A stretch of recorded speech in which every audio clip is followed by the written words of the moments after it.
వచనంలో ఉంటుంది, మీరు పరలోకమందున్న తండ్రికి కుమారులై ఉండినట్లు మీ శత్రువులను ప్రేమించుడి, మిమ్మల్ని హింసించు వాని కొరకు ప్రార్థన చేయుడి. మనం పరలోకమందున్న తండ్రికి కుమారులై ఉండాలంటే మొట్టమొదటిగా మన శత్రువులు మనల్ని ప్రేమించాలంట, మనల్ని హింసించే వారి కొరకంట ప్రార్థన చేయాలంట.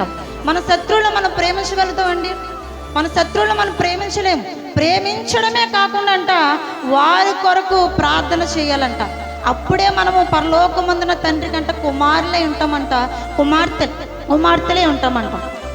శత్రువుని ప్రేమించలేనప్పుడు, వారి కొరకు ప్రార్థన చేయలేనప్పుడు తండ్రి కంట కుమారిగా ఉండడానికి అర్హత లేదంటాం. అయితే ఇక్కడ జెస్సికా పగడాల గారు ఒక నెల రోజులు అవుతుంది అనుకుంటున్నాను.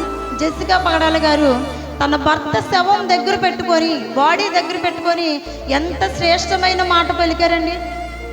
ఎంత శ్రేష్టమైన మాట. మనం పలకగలమా? మనం ఆ స్థితిలో ఉంటే పలకగలమా?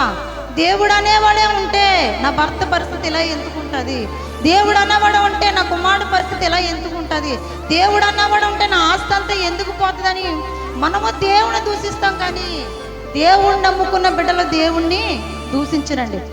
ఇక్కడ జెస్సికా పగడాల గారు తన భర్త బాడీ దగ్గర ఉంచుకొని తన జీవితం అంతా తన భర్తతోనే పోయింది. ఏమీ లేదు, ఇంకా 2 ఆడపిల్లలు.